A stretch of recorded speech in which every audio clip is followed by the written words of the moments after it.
The Claws of Night is a new claw weapon added in the Shadow of the Erdtree DLC, and it is in my opinion the best claw weapon in the entire game.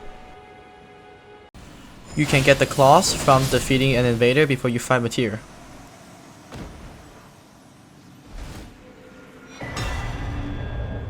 The claws are really interesting because even though it does magic damage, it is scaled with only dex and not intelligent. This means that you do not need to put any points into intelligent, and that the damage can be buffed using Magic Scorpion Charm and the Magic Shrouding Crack tier. The armor set really doesn't matter as long as you reach 51 poise. If you want to get the most amount of damage, you can use the Black Dumpling, which will increase damage when we proc Madness on ourselves. This is paired perfectly with the Aged One's Exaltation.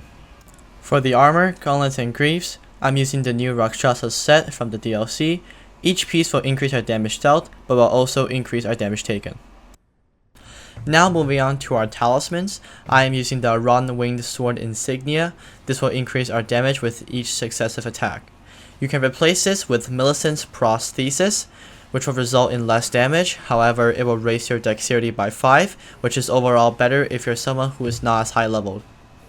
The Magic Scorpion Charm is used to buff the weapon's damage, since our claws do magic damage. Aged One's Exaltation for an increase in damage when madness occurs, and finally, Dragon Crest Grey Shield for physical damage negation. Alternatively, you can replace this with a two-headed turtle talisman for an increase in stamina regen. Now moving on to stats, on the left are recommended stats for level 150, and on the right are recommended stats for level 200. Generally, you want to prioritize Vigor to have more health, Endurance to be able to attack for a longer period of time, and Dexterity for more damage. Intelligence and Arcane can be left at default. I personally like to set Arcane to 10 to use incantations like Bloodflame Blade on weapons, although you cannot use Bloodflame Blade on the Claws of Night, so this does not matter. Faith is set to 33 and does not need to be increased anymore. This will ensure that we reach the minimum requirements to use Hao Shiburi and Golden Valve.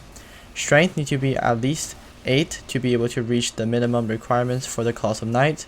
Mind can be left at default as well, since we do not need to use any Ash of War or any weapon skills. I personally like to put any spirit points into Mind to be able to use all my buffs without running out of FP. For the Physick, I personally find the Magic Shrouding Cracked tier and the Thorny Cracked tier works the best. The Magic Shrouding Cracked tier is used to buff the magic portion of our damage, and the Thorny Cracked tier will boost any successive attack damage.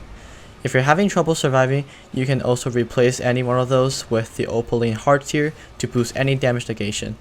On the flip side, if you want even more damage, you can use the Blood Sucking Cracked tier, which boosts all of your damage at the cost of slowly draining your health. Last but not least, we got buffs. Firstly, you want to use Howl Shiburi until you proc Madness on yourself.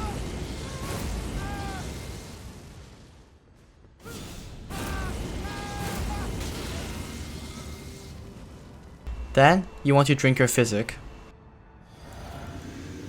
And right after, use Golden Vow.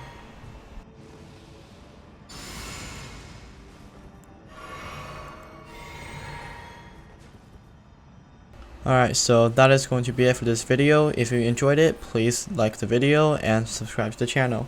If you have any suggestions for the next build video, please tell me in the comments, and that's it. I'll see you guys in the next video.